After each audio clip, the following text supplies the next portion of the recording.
이 시간 우리에게 주시는 하나님의 말씀은 신약 고린도후서 12장 7절에서 10절까지의 말씀입니다. 고린도후서 12장 7절에서 10절까지의 말씀입니다. 저와 여러분이 한 절씩 교독하도록 하겠습니다. 여러 계시를 받은 것이 지극히 크므로 너무 자만하지 않게 하시려고 내 육체의 가시 곧 사탄의 사자를 주셨으니 이는 나를 쳐서 너무 자만하지 않게 하려 하심이라. 이것이 내게서 떠나가게 하기 위하여 내가 3번 주께 간구하였더니 나에게 이르시기를 내 은혜가 내게 족하도다. 이는 내 능력이 약한 데서 온전하여 짐이라 하신지라. 그러므로 도리어 크게 기뻐함으로 나의 여러 약한 것들에 대하여 자랑하리니 이는 그리스도의 능력이 내게 머물게 하려 함이라. 그러므로 내가 그리스도를 위하여 약한 것들과 능욕과 궁핍과 박해와 곤고를 기뻐하노니 이는 내가 약한 그때에 강함이라. 아멘. 이 말씀은 살아계신 하나님의 말씀입니다. 자녀들이 지금 여름 방학이죠. 저도 한 2년 전쯤에 아이들의 방학이 시작되어서 이 엄마로서 또 가지고 있는 생각들을 이야기하고 싶어서 엄마의 권장 도서를 함께 읽어주는 시간을 가져본 적이 있습니다. 저는 아이들에게 이 헬렌 켈러라는 그 위인전을 읽어주기로 결심했습니다. 그림도 조금 있고 또 한국말로 읽다 보니까 설명해야 될 것들도 있고 한 장 한 장 읽을 때마다 진도 나가는 게 그렇게 쉽지 않았어요. 근데 여러분도 이 위인전을 아시겠지만 이 헬렌 켈러의 이야기들은 볼 수 없고 들을 수 없고 말하지 못했던 이 기구한 운명을 가진 이 여성이 어떻게 자신의 상황을 극복하고 그 상황을 딛고 일어서서 이 세상을 섬기며 살았는지에 대해서 이야기하는 책이지요. 그래서 그걸 열심히 읽어주려고 노력했습니다. 근데 큰아이가 자꾸 책을 읽고 있는 중간에 마지막 장으로 자꾸 책에 손이 갑니다. 맨 마지막이 어떻게 됐는지가 궁금했던 모양이에요. 그리고 아이가 저에게 물었습니다. 그런데 엄마, 하나님이 언제 헬렌 켈러를 다시 보게 해주시고 듣게 해주시고 말하게 해주시는 거야? 아이의 기대는 이 책을 읽는 목적과는 완전히 달랐습니다.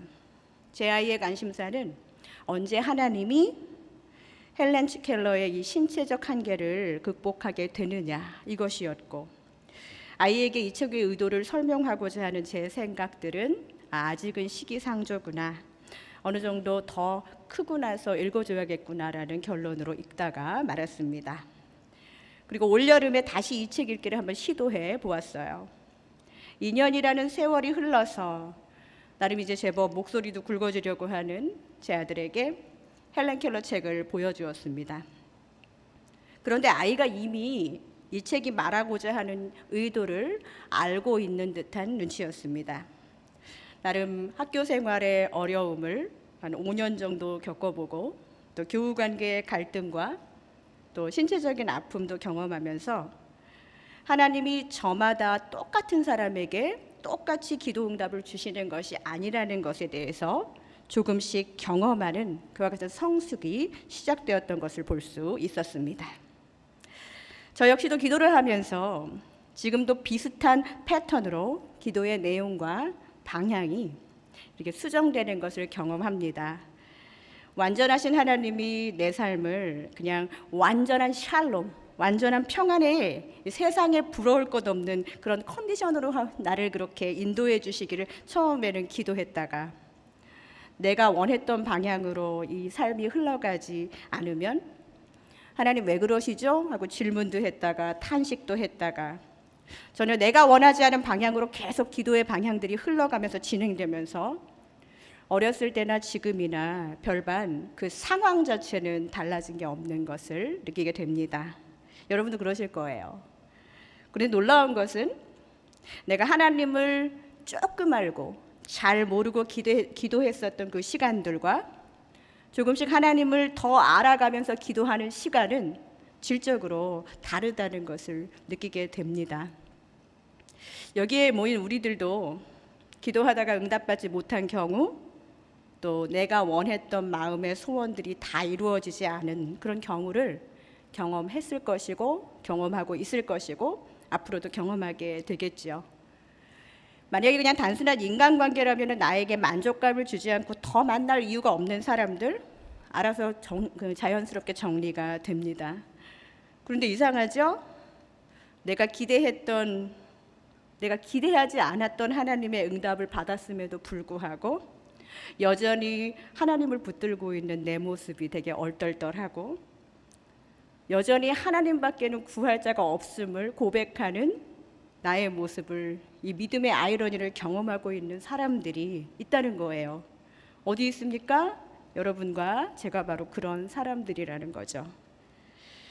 오늘 이 밤 우리는 그런 기도의 좌절을 경험하신 분들, 또 내가 바라는 소원만을 들어줘야 하는 신을 쫓아서 방황하셨던 분들 계시다면 오늘은 은혜에 대한 나의 생각들을 다시 한번 좀 정리해 보는 시간이 됐으면 좋겠습니다. 오늘 보면 유명한 본문입니다. 바울이 간절히 기도했던 제목이 있었어요. 그런데 이 사도가 노라는 응답을 받았다는 것을 오늘 이야기하죠. 그가 간구한 것은 육체의 가시를 빼내는 일이었어요. 이 육체의 가시가 무엇인지 우리는 확실히 알 수 없지만 그것이 안질이든 간질이든 육체의 병이든 정신적인 병이든 너무도 괴로워서 이것을 사탄의 가시라고까지 했던 그런 사도 바울의 아주 절규 어린 기도의 내용이었다는 것을 알 수 있을 것입니다. 그만큼 그에게 있어서 반드시 제거되어야 했던 아주 절실한 기도의 제목이었다는 거예요. 주의 말씀을 증거하는 사도가 하나님한테 이거는 정말 사단의 가시예요, 하나님 이거 꼭 빼주셔야 되라고 했다면 그것이 무엇이든지 간에 복음을 위해서 일하는 데 걸림돌이 되었다라고 짐작할 수 있을 것입니다. 사실 이쯤 되면 하나님이 바울의 복음 사역을 위해서 가시를 제거해 주실 만도 한데요, 하나님은 그의 부르짖음에 대해서 정중하게 친절하게 거절하십니다. 내 은혜가 내게 족하다라는 말을 하지요. 족하도다, 너의 은혜, 내가 주는 내 은혜가 너에게 족하도다. 은혜로운 말이지만 결국 노라는 말이에요. 가시를 지닌 채로 가시 받고 그냥 살라는 하나님의 이야기입니다. 여러분들 경험해 보셨죠? 우리는 매끄럽지 않은 이렇게 나무 같은 거 만지다가 손톱이나 특히 손톱 끝 같은 데 이렇게 막 그 가시가 박히거나 목에 생선을 먹다가 생선 가시가 목에 걸려가지고 밥을 한 숟가락씩 막 이렇게 크게 넘기다가 생선은 안 넘어가고 계속 배만 불러오는 그런 경험들을 하셨을 거예요. 이렇게 바울이 말한 가시, 그냥 가시라고 말하는 그 자체가 우리에게 굉장히 걸림돌이 되는 단어입니다. 헬라어로는 스콜랍스라는 말을 하는데요, 이 말은 가시라는 말도 있고 파편이라는 말도 있어요. 가시나 파편이나 일단 내 몸 안에 있으면은 반드시 빼내야 되는 걸로 우리는 그렇게 생각합니다. 일상생활에 지장 있는 것이 이만저만이 아니에요. 상식적으로 빼내지 않으면 썩거나 더 큰 재난이 있을 수 있다고 그렇게 생각하고 있죠. 그렇기에 그 불편한 것들, 때로는 사탄의 사자라고 여겨질 만큼 자신을 힘들게 했던 것을 하나님께 제거해달라는 바울의 이 기도의 제목들, 이것은 무리한 것 아니었습니다. 매우 자연스러운 것이었다는 거예요. 구하는 것이 당연한 그런 기도의 제목이었습니다. 그런데 하나님께서는 이와 같은 그의 기도의 응답이 그냥 가시 박힌 대로 그냥 살아라라는 거예요. 목에 생선가시가 있는 상태로 그냥 답답해도 그냥 살라는 말처럼 굉장히 답답하고 절망적인 그런 대답입니다. 바울은 오늘 8절에 보면은 하나님께 몇 번 구했다고요? 네, 3번 구했습니다. 이것이 무슨 이야기일까요? 하나님의 이 거절의 응답, 노라는 응답을 받아들이는데 바울에게도 시간이 걸렸다는 것을 알 수 있어요. 이게 몇 회가 됐느냐 그것이 중요한 게 아니라 여러 번 하나님께 그것을 구했다는 의미죠. 왜냐? 지금 이 육체의 가시는 그냥 한 번으로 끝나는 고통이 아니라 앞으로도 상습적으로 내게 다가올 고통이고 앞으로 내 일생 동안 계속 반복될 것임을 예상하고 있기 때문에 바울은 그 예상 때문에 하나님께 더 붙들고 기도했던 것이지요. 하지만 하나님의 그 노라는 응답, 그가 꼭 제거해 줄 것이라고 믿었던 그 가시를 그냥 갖고 살라 하는 그 기대하지 못했던 하나님의 그 응답이 바울이 이제는 조금씩 이해하려고 시작이 되었고 그것을 직면해서 받아들이며 고백하는 모습을 볼 수 있습니다. 성도 여러분, 오늘 이 밤에 우리는 몸의 가시를 받고 살라는 이 하나님의 헤아릴 수 없는 응답을 받아들이는 이 바울이 이해한 하나님의 은혜를 한번 알아보겠습니다. 첫째로 바울을 통해 우리는 가시를 갖고 있는 사람이 누리게 되는 은혜를 볼 수 있습니다. 하나님 편에서 보면 하나님 없이 완벽한 삶을 누리는 사람보다는 하나님과 동행하면서 가시 박힌 채로 사는 인생이 더 은혜롭다는 것을 우리에게 알려주고 있는 것이에요. 성도 여러분, 가시 박힌 사람에게 가장 능력이 있는 사람은 누구일까요? 가시를 빼주는 능력을 가지는 사람이겠지요. 바울은 그에게 있어서 누가 내 가시를 빼줄 수 있는 분인지 알고 있었어요. 그런데 하나님은 그 가시를 빼주시는 대신에 하나님은 그 가시를 빼주는 능력을 행사하신 것이 아니라 하나님의 능력은 가시를 빼주는 정도의 능력이 아니라 가시를 받고 사는데도 불구하고 하나님을 붙들고 가시 안 박힌 사람보다 더 세상을 위해서 하나님을 위해서 살아가는 사람을 보여주시기 위해서 이와 같은 놀라운 은혜를 우리에게 또 바울에게 허락하셨다는 거예요. 하나님의 큰 그림이 이거라는 거예요. 분명히 가시가 박혀 있으면 썩어야 되는 살, 없어져야 되고 다쳐야 되고 아파야 되는데 여전히 잘 살고 있고 여전히 하나님과 함께 멀쩡한 사람들보다도 더 열심히 하나님을 섬기고 사는 이 삶 속의 아이러니가 하나님을 모르는 사람들에게는 굉장한 충격과 또 복음에 대한 궁금함을 불러일으키겠지요. 오늘 보면 바로 앞에 언급되어 있는 내용은 바울이 본 계시와 환상에 대한 이야기입니다. 고린도 교인들은요, 바울의 이 약함에 대한 간증보다는 삼층천, 오늘 개역 한글 편에, 개역 개정편에 보면은 셋째 하늘이라고 이야기하는데 우리가 말하는 삼층천에 대한 바울의 경험담을 듣고 싶었던 모양입니다. 고린도서 12장 1절을 보면 부득불 내가 자랑한다 그랬어요. 바울은 그렇게 그다지 그것을 자랑하고 싶어하지 않았습니다. 그런데 고린도 교인들은 내가 경험해보지 못한 특별한 사도가 경험했던 그 삼층천의 이야기가 듣고 싶었던 모양이에요. 그래서 부득불 내가 이것을 이야기한다고 그렇게 말합니다. 고린도 교회 그리스도인들은 당시 그 기독교 공동체가 자랑하는 스펙 좋은 그 사도 바울, 이렇게 육적으로도 훌륭하신 분이 영적으로까지 셋째 하늘까지 경험한 이 분이 고린도 교인들에게 자랑으로 느껴졌던 것 같아요. 바울이 생각하는 것은 그와 같은 차원이 아니었는데 고린도 교회도 그렇고 그 당시나 지금이나 무언가 세상 사람보다 좀 더 특별하고 나은 것을 자랑하면 그것이 복음의 유익이 되고 하나님께 영광이 된다고 생각하는 것, 그것이 그냥 지금이나 옛날이나 다를 바 없는 교회 안에 깊숙이 들어온 생각이라는 것이지요. 그런데 하나님의 관심은 달랐습니다. 바울에게 하늘로 끌려 올려짐을 당한 그 경험이 바울에게 있어서 특별한 경험이긴 했지만 하나님은 그냥 거기 삼층천에 머무르게 하시지 않고 다시 땅으로 내려 보내셔서 육체에 가시를 안고 여전히 사는 경험도 하게 하셨다는 거예요. 하나님이 어떤 분이심을 올려짐을 통해서 바울은 알게 되었지요. 아, 이분이 나의 하나님이구나. 내가 본 하나님의 나라, 여기서 만난 나의 하나님은 그냥 내가 가시를 빼지 않고 살아도 충분히 살게 하실 수 있는 나의 하나님이구나. 바울이 알고 바울은 가시를 빼주시지 않은 하나님을 더 이상 의심할 필요가 없었겠지요. 그리고 알게 됐습니다. 그가 3번씩이나 구했던 그것은 바울 자신에게만 불편하고 부끄러웠던 것일 뿐 이게 복음에는 아무런 악영향도 끼치지 않는다는 거예요. 하나님이 이 문제를 해결해 주시지 않으면, 이 기도의 제목을 들어주시지 않는다면 내가 주를 위해서 일할 수 없습니다. 요거 분명히 들어주시면 저는 그것을 위해서 반드시 하나님을 위해서 일하겠습니다라는 그와 같은 기도가 더 이상 필요가 없다는 거예요. 하나님 앞에서 진정한 헌신을 다짐하는 기도가 아니라는 거예요.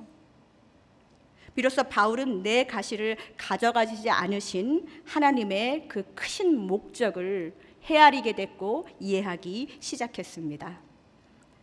본문 9절을 한번 보겠습니다. 우리 9절 한번 같이 읽을까요? 시작. 나에게 이르시기를 내 은혜가 내게 족하도다. 이는 내 능력이 약한 데서 온전하여짐이라 하신지라. 거기까지 읽겠습니다. 이 말씀의 의미를 생각해 보면 우리는 연약함 가운데 하나님이 더 온전하게 일하실 수 있다는 것을 바울이 고백하는 것을 봅니다. 우리가 잘 알다시피 바울은 세상적으로 보기에 뭔가 그렇게 아쉬운 사람이 아니었어요. 연약한 사람도 아니었습니다. 여러분들 루스드라에서 어떤 일이 있었죠? 바나바와 함께 전도 여행을 하면서 바울이 너무 말을 잘하니까 우리가 봤던 그리스의 그 웅변의 신, 그 헤르메스, 머큐리라고 하는 로마의 신처럼 웅변을 너무너무 잘해서 허메라는 이름으로 불려졌어요. 바로 웅변의 신, 그 신적인 존재로까지 취급되기도 했단 말이에요. 사람이기에 이 정도 되면 스스로 교만할 수 있는 게 당연할 수 있습니다. 다른 사람들마저도 그를 하나님처럼, 신처럼 봤다는 거예요. 그렇게 되면 하나님보다 스스로 높아지고자 하는 인간의 자연스러운 본성 때문에 제 아무리 바울이라고 하더라도 하나님의 일을 하면서도 하나님을 붙들고 일하는 것이 아니라 잘난 나를 통해서, 능력 있는 나를 통해서 그저 하나님의 일을 하는 바울의 모습을 그냥 볼 수 있게 되는 것이지요. 하나님이 나를 통해서 일하시는 은혜를 바울이 그렇게 주옥같이 느끼지 못했을 수도 있습니다. 그렇기 때문에 바울은 알았어요. 하나님이 왜 나에게 이 가시를 남겨뒀는지를 분명히 알고 있었습니다. 성도 여러분, 우리는 가끔씩 우리의 나약함 때문에 하나님의 영광이 가려지면 어떡하나 이런 고민하지요. 그리고 내가 좀 잘 돼서 하나님의 영광을 드러내야 한다, 흔히들 이런 말을 합니다. 예전에 한국에 살 때 보면 대학 입시 수석으로 합격해서 하나님께 감사한다 막 이러면 우리 굉장히 감동하지요. 요즘엔 폐지됐지만 제가 한국에 살 때만 해도 이 미인대 우승자들이 막 이렇게 수영복 입고 나와가지고 막 울면서 하나님께 감동한다는 말을 들으면 우리 형제님들이 눈시울이 막 붉어지면서 막 그랬던 경험들 있으실 거예요. 나도 저런 자리에 있어보고 싶고 그들의 삶을 동경하게 됩니다. 그것이 틀렸다는 말이 아닙니다. 영광의 순간을 하나님께 드린다고 고백하는 것도 훌륭합니다. 하지만 하나님의 영광은 내가 좀 연약하고 부족하다고 해서 그렇게 쉽게 가려지는 것이 아니에요. 잘 됐나? 괜찮은 나? 부족함 없는 나도 하나님이 기뻐하시겠지만, 하나님이 정말 기뻐하시는 사람은 가시는 박혀 있지만 그럼에도 불구하고 하나님을 더 붙드는 나, 보잘것없지만 하나님 때문에 더욱더 영적인 자존감이 높아져서 세상에서 자신감 있게 살아가고 있는 나, 연약하지만 하나님의 말씀을 의지해서 용기를 내보는 그런 결단을 하는 나를 통해서도 하나님의 영광은 충분히 나타날 수 있다는 것을 우리는 고백할 수 있습니다. 십자가의 죽음으로 사랑을 완성시키시고 십자가의 죽으심으로 하나님의 영광이 나타난 예수 그리스도가 우리의 은혜의 기준이 되어야 할 줄로 믿습니다. 언제부터인가 교회 공동체에서 깊숙이 들어온 풍요와 세상의 성공주의가 하나님의 영광을 나타내는 best way라는 좋지 않은 가르침이 하나님의 사람들에게 극심한 패배감을 가져다 줄 때가 있지요. 바울은 영적이고 육적인 이 성공담을 듣고 싶어 했던 고린도 교회 사람들에게 이렇게 선포합니다. 형제자매여, 가시 없이 평범하고 풍요한 그런 인생을 사는 것보다 나를 보십시오. 가시를 갖고 빼지 않고도 충분히 은혜로 살 수 있는 나를 한번 들여다 보십시오. 이것은 나의 힘이 아닙니다. 하나님의 힘이고 내 안에 계신 예수 그리스도의 십자가의 능력입니다. 바울이 자랑한 것은 바로 이것이란 말이에요. 성도의 참된 자랑은 언제나 십자가와 함께 보조를 맞추어야 한다는 것이지요. 사랑하는 성도 여러분, 우리는 우리의 약함 속에서 일을 행하시는 예수 그리스도의 증인으로 살아야 할 소명이 있습니다. 바로 내 자신이 곧 하나님의 은혜의 증거가 되어야 할 줄로 믿습니다. 둘째로 바울을 통해서 우리는 하나님이 없애주시지 않는 가시, 결국 내가 지녀야 할 이 가시를 이 복음을 위해서 어떻게 써야 하는지를 볼 수 있는 것이죠. 그것은 자신의 가시, 자신의 연약함을 자랑하는 것입니다. 바울은 이런 약점들을 자랑하면 할수록 그리스도의 능력이 머물게 된다는 것을 체험을 통해서 알았고 또 고린도후서에 분명히 기록되어 있지요. 이 가시가 바울의 사역을 막은 것이 아니라 오히려 영적인 교만에서 그를 구원했습니다. 그렇게 결국은 복음을 퍼뜨리는 데에 더 큰 몫을 했다는 것을 알 수 있지요. 이것이 오늘을 살아가는 그리스도인들에게 꼭 필요한 신앙의 작업입니다. 자신의 연약함과 직면해야 합니다. 이 직면한 연약함을 복음을 위해서 내가 하나님을 위해서 어떻게 사용할 수 있을까? 그것을 어떻게 자랑하면서 내가 이 세상에서 하나님의 소명을 감당할 수 있을까 하는 것을 용기 내어 살아보는 것, 그것이 바로 은혜 받은 자, 가시받고 사는 하나님의 은혜를 경험한 사람들이 해야 할 소명인 줄로 믿습니다. 좋은 모습만 보여주는 것, 나는 괜찮은데 당신은 어떠세요? 하면서 자신의 연약함은 꼭꼭 감추고 나의 연약함에, 다른 사람의 연약함에 그냥 영혼 없는 입술에 동정을 하는 두 얼굴의 그리스도인들은 사람은 속일 수 있지만 하나님은 속일 수 없습니다. 자신의 연약함을 꽁꽁 숨기고 나는 아무렇지 않은 사람처럼 지내는 것, 그것이 은혜가 아니라는 것. 연기자라는 게 은혜가 아니에요. 그 이면에 내가 가지고 있는 이 내면을 이야기하면서 함께 믿음의 공동체 안에서 함께 세워가는 것, 그것이 바로 은혜라는 것입니다.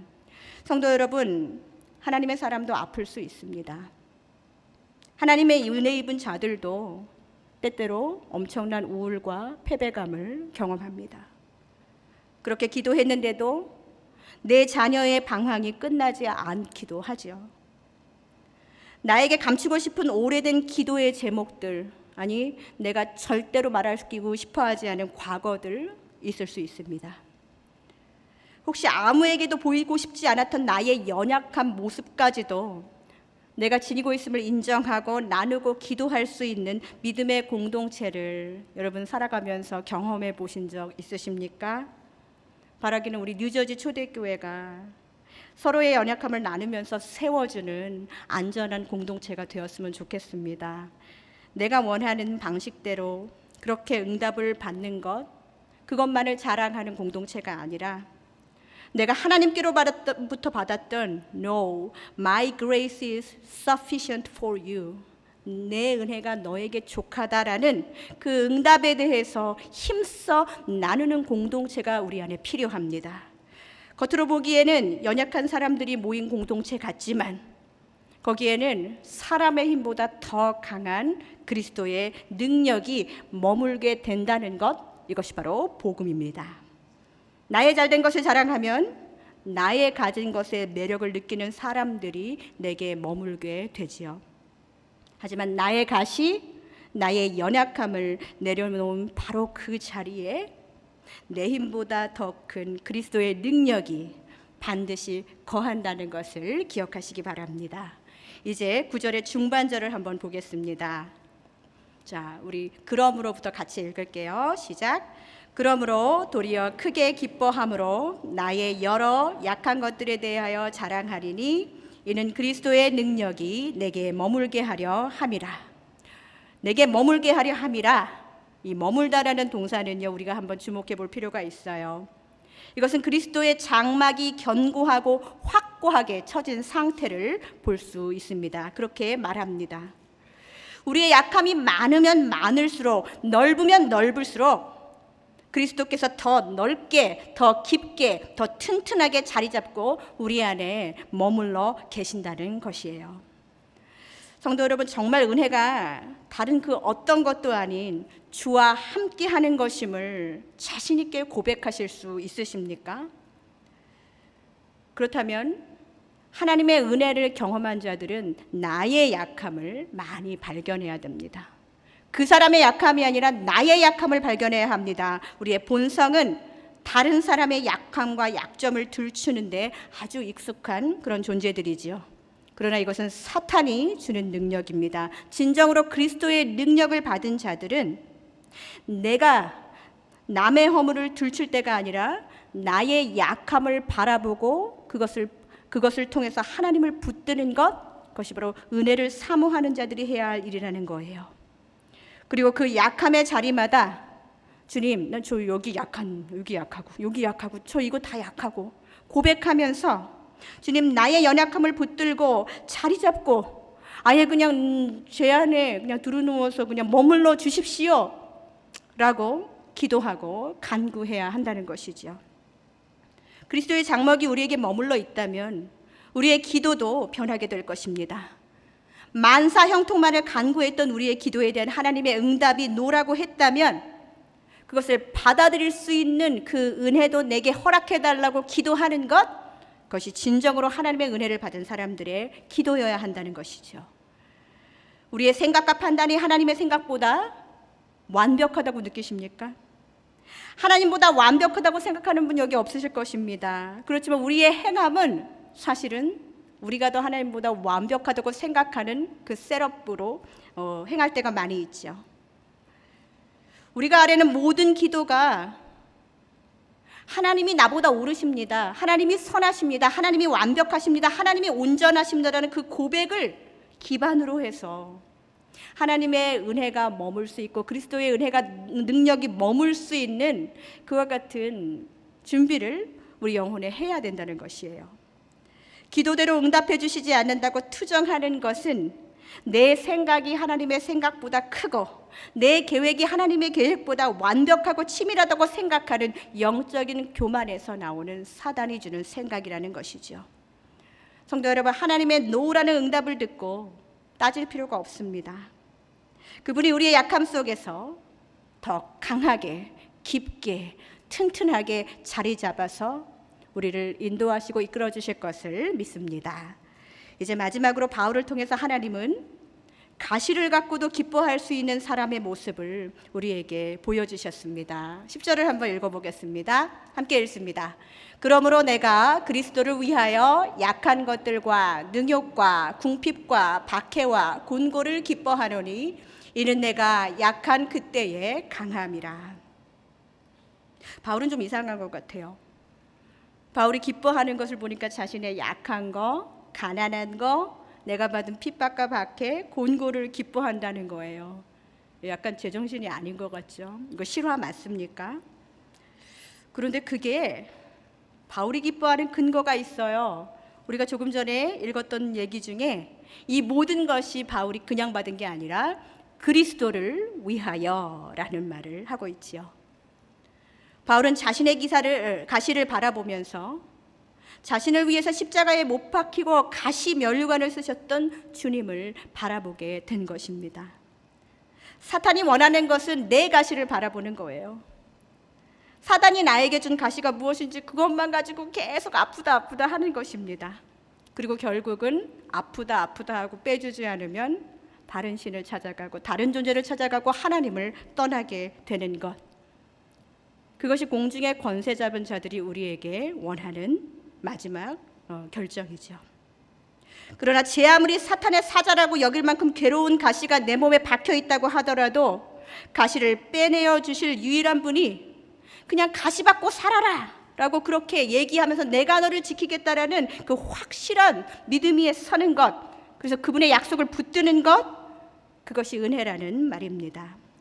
사랑하는 성도 여러분, 도대체 예수를 믿는다는 것, 예수를 본받는다는 건 여러분에게 무슨 의미가 있습니까? 요한복음 13장 15절에 제자들이 그렇게 싫다고 하는데도, 베드로가 그렇게 만류하는데도 예수님은 발을 닦아주시면서 이야기하셨습니다. 내가 너희에게 행한 것 같이 너희도 행하게 하려고 본을 보였노라. 예수님이 우리에게 본을 보여주신 것은 그냥 봐라가 아니에요. 너도 그렇게 하라는 얘기지요.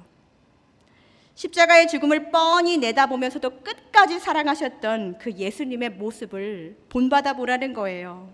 내 앞에 당장의 죽음과 같은 어려움, 십자가가 내일 십자가 처형이 있다고 하더라도, 그래서 번민과 슬픔이 있어도, 내 답답한 현실과 고난이 있어도, 내게 완벽한 평안의 상태가 주어지지 않아도 예수님이 제자들에게 원한 것, 그리고 그분이 우리에게 보여주셨던 것은 바로 사랑해라 였습니다.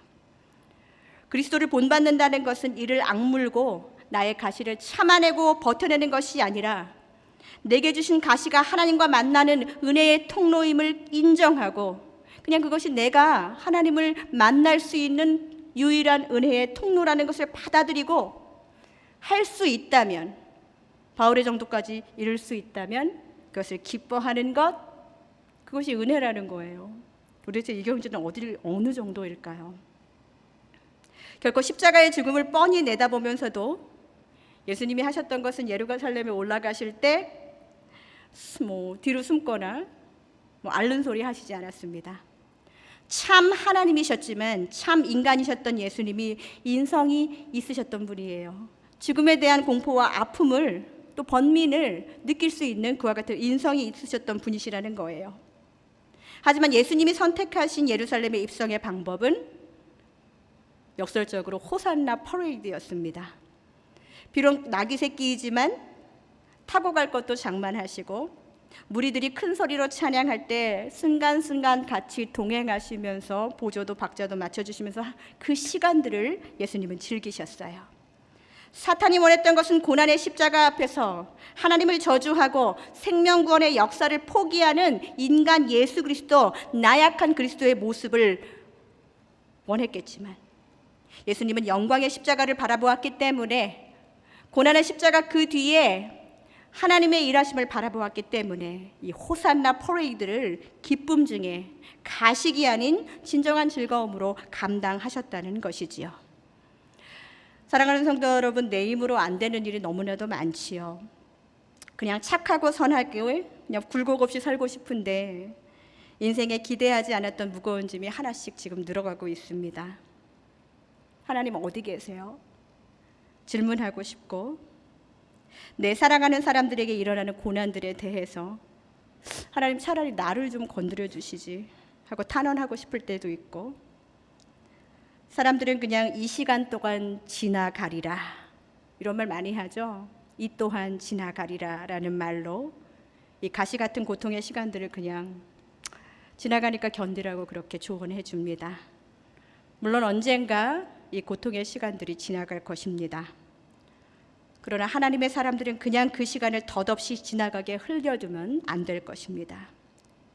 우리의 모든 시간은 하나님이 우리에게 어떠한 방법으로도 은혜를 경험하라고 주신 하나님의 계획 안에 있는 하나님의 스케줄입니다. 내 삶에 가시가 생겼다면, 그리고 하나님이 그 가시에 대해서 No, 너에게 조카도다 라는 응답을 주셨다면 우리는 알아야 됩니다. 그리스도의 능력이 내 안에 더 깊게, 더 넓게, 더 튼튼하게 머물 그때가 바로 지금이라는 것을 믿음으로 고백해야 합니다. 내부에 비축해둔 나의 힘이 없으십니까? 더 이상 버티림이 없으십니까? 기분 좋으라고 하는 말은 아닙니다. 하나님이 일하실 것입니다. 앞으로 괜찮아질 거야 라는 막연한 그런 외침보다는 지금 내 가시를 보면서도 한 걸음 한 걸음 주님을 길을 선택하며 걸어가는 것, 그것이 진정한 은혜의 사람들입니다. 그러니까 결론이 뭐야? 라면서 계속적으로 언제 해결되고, 그러니까 언제, 어떻게 이것이 해결되는 거야 라고 질문하는 사람들에게 우리가 보여주는 것은, 그러니까 답은 이거야가 아닙니다. 이 믿음의 여정에서 내가 만난 하나님, 그분의 살아계심의 증거가 바로 나라고 고백할 수 있는 하나님의 은혜 받은 자, 그것이 하나님이 진정으로 우리에게 가지고 계신 계획인 줄로 믿습니다. 성도 여러분, 이 시간 제가 시 한 편을 소개하고 기도했으면 좋겠습니다. 여러분들 미즈노 겐조라는 뇌성마비를 가지고도 하나님의 은혜를 찬양한 시인의 시를 아는지 모르겠어요. 제목은 괴롭지 않았더라면 이라는 시입니다. 만약에 내가 괴롭지 않았더라면 하나님의 사랑을 몰랐을 테지. 만약에 많은 형제 자매가 괴롭지 않았더라면 하나님의 사랑은 전해질 수 없었을 테지. 만약에 주 되신 예수님이 괴롭지 않았더라면 하나님의 사랑은 나타나지 못했을 테지. 우리가 예수님의 괴로움을 힘입어서 받은 은혜, 이것은 그냥 우리가 아무 때나 버리고 아무 때나 취할 수 있는 은혜가 아니라는 거예요. 우리가 괴롭지 않았더라면 하나님을 붙들 수 없었다는 고백을 하실 수 있는 분들이라면 예수 그리스도의 괴로움에 함께 동참하면서 이 세상 가운데서 하나님의 응답, 언제나 하나님이 옳으십니다. 하나님이 선하십니다. 어떤 응답이든 제가 하나님께 순종함으로 나아가겠습니다 하는 그와 같은 고백을 하시는 저와 여러분 되시기를 주님의 이름으로 축복드립니다. 기도하겠습니다. 하나님 감사합니다. 주님의 십자가를 바라본다고 하면서도 우리의 삶의 문제가 언제 해결되는지만 궁금해하면서 하나님의 응답이 내 뜻대로 이루어지지 않아서 조바심 냈던 우리의 모습을 이 시간 보게 해주셔서 감사합니다. 우리 삶에 가지고 있던 어떤 가시도 사탄의 바람대로 하나님을 잃어버리는 도구가 되지 않도록 주님 우리를 더욱더 강하게 붙들어 주시옵소서. 가시받고 살면서 내가 만난 하나님을 삶 가운데서 전하는 증인이 되어 삶으로 하나님을 증거하는 우리가 될 수 있도록 인도하여 주옵소서. 감사드리며 예수님의 이름으로 기도합니다. 아멘.